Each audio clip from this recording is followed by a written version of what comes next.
किस तरह इनका गुजर बसर कर रहे हैं आप? बहुत मुश्किल से होता है। कभी बच्चे खा लेते हैं और कभी नहीं। इस बच्ची का तो दूध भी नहीं होता बाज़ टाइम। इसको चीनी डाल के देती हूँ मैं पानी में। जब बच्चे आपसे कुछ खाने के लिए मांगते हैं, घर में कुछ नहीं होता, दिल में क्या गुजरती है? जब ये मुझसे मांगते हैं तो मैं इनको मारती हूँ बहुत ज़्यादा मारती हूँ, जिसकी वजह से ये रोते रोते सो जाते हैं। मुझे तो कोई समझ में नहीं आ रही। मुझे तो यही लग रहा है कि हमें मरना ही पड़ेगा। अस्सलाम वालेकुम नाज़रीन, मैं हूं एडी मलिक और मेरे साथ जो ख़ातून मौजूद है, इनके 5 बच्चे हैं और इनका शोहर क्यों छोड़ के चला गया, क्या कहानी है। एक छोटे से कमरे में ये अपने बच्चों के साथ रह रही है और इंतहाई मुश्किल हालात हैं। और यकीन करें कि मैं जैसे इनके कमरे में दाखिल हुआ तो मैं ख़ुद हैरान हो गया कि किस तरह अब तो गर्मी आ रही है और इनका चूल्हा जो भी है इसी कमरे में है। और तकरीबन इस कमरे का जो स्क्वायर फीट है वो 8 से 10 फीट का ये एक छोटा सा कमरा है। और इस कमरे में अपने बच्चे, एक चारपाई और नीचे कुछ कपड़ा बिछाकर जो बच्चों को सुलाती हैं और किस तरह से अपना गुजर बसर कर रही हैं। ये ख़ातून इस दलदल की ज़िंदगी में किस तरह से फंस चुकी हैं और किस तरह अपने बच्चों का पेट पाल रही हैं। और इनका शोहर कहाँ पे है, क्यों इनको छोड़ के चला गया, सारी कहानी इनसे जानते हैं। क्या नाम है आपका? मुनज़्ज़ा। आप, क्या इशू है, आप इतने छोटे से कमरे में रहती हैं और आपका शोहर कहाँ पे है? मेरे शोहर ने शादी कर ली है। मेरे शोहर मेरे साथ नहीं होते। ये रेंट पे मैंने लिया हुआ है। जब वो थे मेरे साथ तब से ही है। तो वो तो चले गए हैं लेकिन मैं इधर ही हूँ।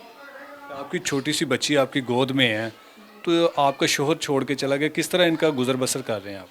बहुत मुश्किल से होता है। बहुत ही मुश्किल से होता है। कभी बच्चे खा लेते हैं और कभी नहीं। इस बच्ची का तो दूध भी नहीं होता बाज़ टाइम कि इसके लिए दूध हो, मैं इसको दूध ही पिला दूँ। इसको चीनी डाल के देती हूँ मैं पानी में और वो इसको माफ़क नहीं आती। उसकी वजह से इसकी तबीयत ख़राब हो जाती है। आप देख रहे हैं कितनी वीक है। इसको दवाइयों की ज़रूरत है, इसको दूध की ज़रूरत है, लेकिन मैं नहीं दे पा रही हूँ इसको। जब बच्चे आपसे कुछ खाने के लिए मांगते हैं, घर में कुछ नहीं होता, दिल में क्या गुजरती है कि क्या होना चाहिए कि मैं किस तरह से अपने बच्चों का ये सारी ख्वाहिशात है वो मैं पूरी करूं? जब ये मुझसे मांगते हैं तो मैं इनको मारती हूँ बहुत ज़्यादा मारती हूँ, जिसकी वजह से ये रोते रोते सो जाते हैं। भूखे प्यासे वैसे ही सो जाते हैं मेरे डर से ही कि मामा हमें फिर मारेंगी। शोहर आपके काम क्या करते थे? मेरे शोहर गाड़ियाँ धोते थे। उसके बाद वो पीरी फकीरी में पड़ गए। उसके बाद उनके पास काफ़ी ज़्यादा लोग आते थे। औरतें आती थी, मर्द आते थे। उनमें से उनको कोई पसंद आ गई औरत। वो मुझसे बात भी करते थे, लेकिन मैंने उनसे यही कहा कि चलो ठीक है, लेकिन आप उससे शादी वगैरह मत करना, कोई ऐसा सिस्टम मत करना कि जो कि आप हमसे दूर हो जाओ। लेकिन उन्होंने उससे शादी ही कर ली। कितना अर्सा पहले आप लोगों को वो छोड़ के गए हैं? 2 माह हो गए हैं। 2 माह के जब से वो गए हैं कोई रब्ता नहीं किया आपसे? कोई राब्ता नहीं है। ये मेरी बेटी 2 महीने की है, ठीक है। वो इसके होने से पहले से गए हुए हैं। तो किस तरह ये सारे मामलात किए जब आपकी बेटी पैदा होने वाली थी? पता ही नहीं चला कि वो कहाँ चले गए हैं घर से। वो, मैंने हॉस्पिटल जाना था तो वो मेरे लिए ही रिक्शा लेने के लिए ही गए, लेकिन उसके बाद आज तक वो वापस ही नहीं आए अभी तक।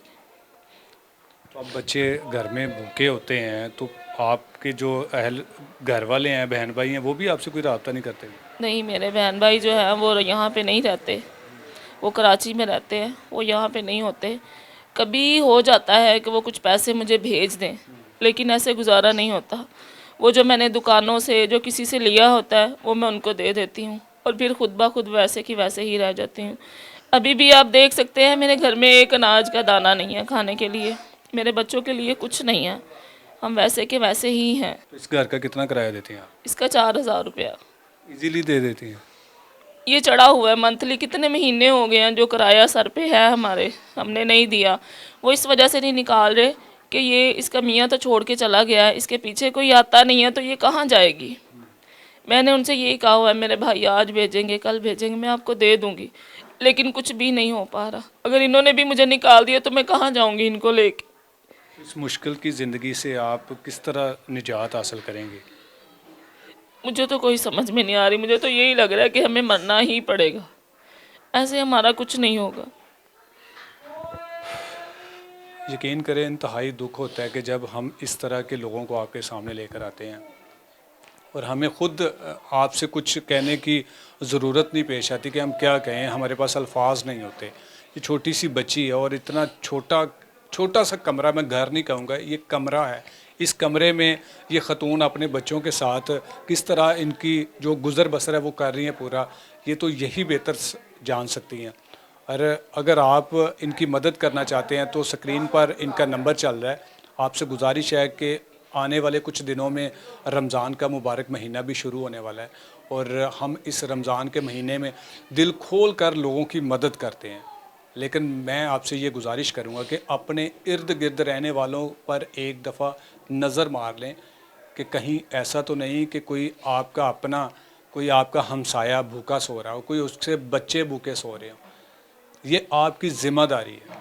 आपसे गुजारिश है कि इनके इस नंबर पर राब्ता करके आप इनके इस घर में आ सकते हैं और इस घर में आकर आप इनके हालात देख सकते हैं और उसके बाद आपका जो दिल करे इन बच्चों के लिए आप जितनी हो सके वो मदद करेंगे। मदद आप इनके लिए ज़रूर करेंगे, लेकिन ये आखिरत में आप अपनी आखिरत को संवारने के लिए इनकी मदद करेंगे। और मुझे उम्मीद है कि आप इस वीडियो को ज़्यादा से ज़्यादा शेयर करेंगे ताकि जितना हो सके इस खातून का, इन बच्चों का जो बेहतर मुस्तकबल है। ये इन बच्चों की भी ख्वाहिश है, जब गली मोहल्ले में इस तरह के बच्चे बाकी बच्चों को देखते तो उनके दिल में भी ख्वाहिशात पैदा होती हैं और फिर अपने माँ बाप के पास आके वो कहते हैं कि जी हमें ये कपड़े लेने हैं, हमें ये जूते लेने हैं।